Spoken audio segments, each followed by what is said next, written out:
Hola, aquí Augusto Townsend, curador principal de Comité de Lectura. Hoy voy a dedicar un pequeño video para tratar de explicar qué significa cuando decimos que un político es populista. Esta es una pregunta que me hacen bastante y que a veces veo que genera cierta confusión porque uno ve que hay personas a las que se califica como populistas tanto a la izquierda como a la derecha del espectro político y no se entiende digamos, exactamente cuáles son los elementos que pueden tener en común quienes son populistas de derecha o populistas de izquierda.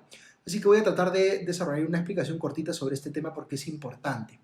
Quizá algunas personas tienen la idea de que populista es aquel político que está preocupado por defender los intereses de las grandes mayorías.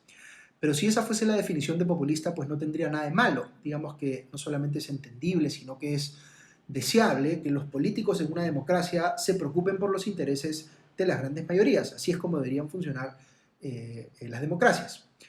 Pero deben haber notado ustedes que el término populista o populismo tiene más bien una carga muy negativa.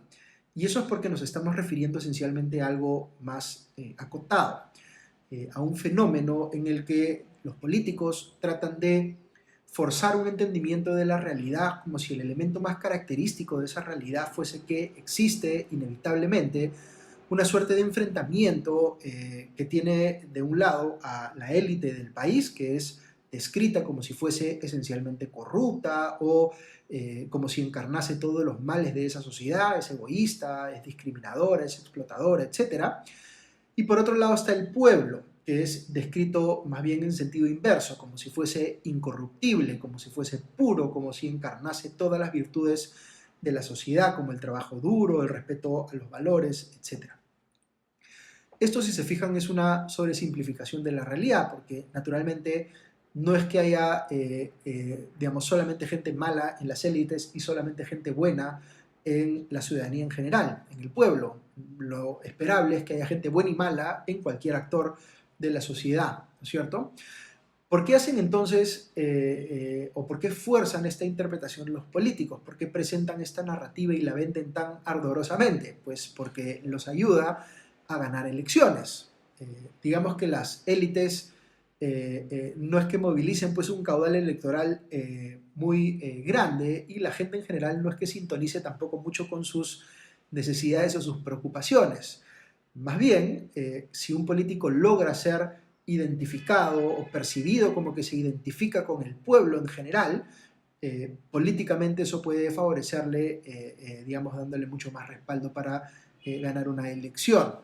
Por eso es que fuerzan esta dicotomía de élite mala versus pueblo bueno, para tratar de hacer ver que ellos son los que representan o los que defienden los intereses del pueblo frente a esa élite que los victimiza. Y así es como aparecen políticos tanto a la izquierda como a la derecha del espectro político que buscan ganar elecciones promoviendo una narrativa de este tipo, enfocada, digamos, en atacar a las élites. Según se trate de un político de izquierda o de derecha, los cuestionamientos hacia las élites pueden ser de distinta naturaleza. Un populista de izquierda podría criticarlas diciéndoles que son codiciosas o explotadoras o que están destruyendo el medio ambiente, mientras que un populista de derecha podría decir que son antipatriotas o que son globalistas o que no les interesan los valores tradicionales de la sociedad o cosas de ese tipo. Pero la estructura del argumento es la misma, esencialmente es, como les digo, tratar de forzar esta dicotomía donde el político se presenta como el defensor del pueblo frente a esas élites que por cualquier razón que sea, deberían ser, digamos, despojadas del poder que tienen. Y lo que típicamente ocurre, y ojo aquí con este detalle que es bien curioso, es que el político que se presenta a sí mismo como el, entre comillas, salvador del pueblo, suele ser un miembro de esa élite a la que está atacando, cosa que por supuesto busca ocultar. Trata más bien de presentarse como si fuese una especie de outsider de la política, pero normalmente, como les digo, suele ser parte de esa misma élite. Y hay otro elemento aquí que vale la pena sumar, otro concepto que vale la pena sumar también aquí, que es el de la demagogia. Otro rasgo típico de los populistas, que yo definiría como el querer engañar a los votantes, haciéndoles creer que los problemas complejos tienen soluciones sencillas, cuando ese nunca es el caso. Típicamente los problemas complejos tienen soluciones complejas, pero eso por supuesto es algo que los políticos no suelen decir, porque como están enfocados en obtener réditos políticos en el corto plazo, lo que suelen hacer es venderle al ciudadano, al electorado en general, la idea de que ellos tienen esa solución mágica que va a revertir sus problemas de manera casi inmediata, pero eso por supuesto no existe. Ahora, fíjense también que el populismo demagógico, aquí ya estoy combinando ambos conceptos, apela mucho a la facilidad que tenemos las personas de creer en, por ejemplo, teorías conspirativas. Y por eso es que construyen estas ideas de enemigos que a veces ni siquiera existen o que se exagera de manera muy clara, digamos, el peligro que supuestamente representan para el pueblo, para que sea más fácil vender la narrativa, porque siempre es más fácil movilizar un grupo de gente cuando es más claro cuál es la amenaza que uno tiene enfrente, ¿no?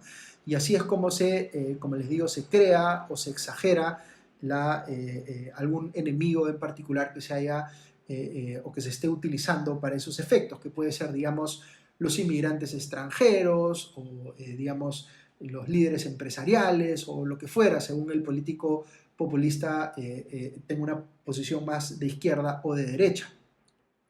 Ahora, el gran problema que está detrás de esto, o digamos que yo destacaría principalmente en nuestros tiempos, es que los políticos populistas que estamos viendo en distintos países de la región se muestran cada vez menos dispuestos a jugar dentro de las reglas de la democracia. De hecho, parte de su narrativa contra las élites, en parte busca señalar a la democracia como parte del problema, como si las élites controlaran o el sistema político controlaran la democracia y por tanto hay que destruir, digamos, ese arreglo institucional que genera el status quo que ellos mismos están cuestionando.